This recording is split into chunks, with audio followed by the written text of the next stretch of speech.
I want to spend a minute or two talking about all the 10,000 step videos I've been watching on YouTube. Once you go looking for them, there's a lot of them.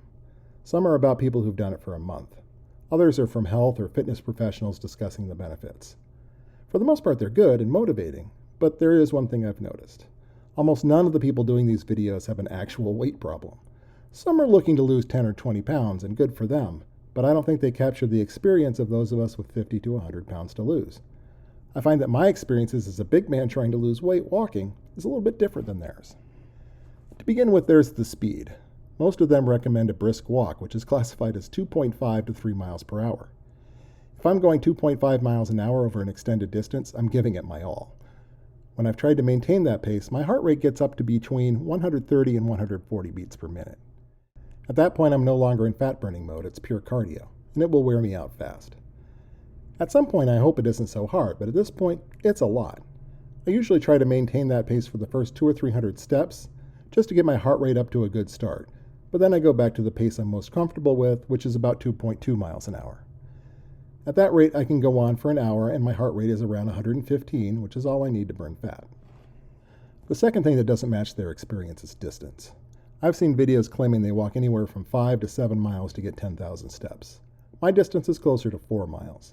I had to think for a while to figure out what the difference is, but I believe it has to do with the length of my stride. It isn't because I'm short, because I'm 6'1", but I think it's because I'm still substantially overweight.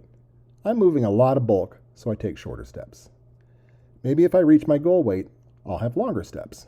But until then, 10,000 steps is about 4 miles. My average of 13,000 steps is around 5 miles.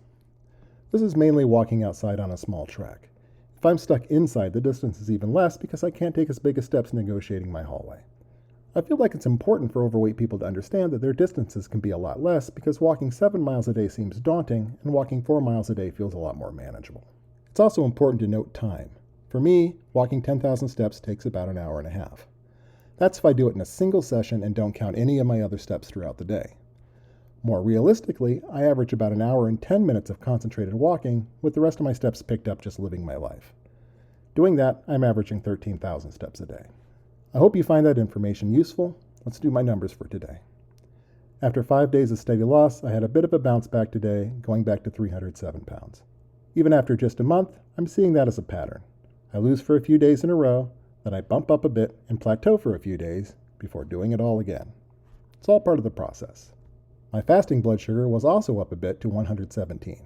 After 3 days in a row of sub 100 scores, I guess I was bound to get a bump up again at some point. I just hope I can continue trending downward over time. My calories consumed yesterday was 2,003, almost perfectly hitting the 2,000 a day average that they all talk about. I feel good about that. My active calories yesterday were 1,234, and my step count was 14,233. Both great numbers and well ahead of my daily goals. That's it for today. Please like, please subscribe, please comment. I'll leave you with my Terry Pratchett quote of the day. This one is from Weird Sisters. Destiny is important, see, but people go wrong when they think it controls them. It's the other way around. See you all tomorrow.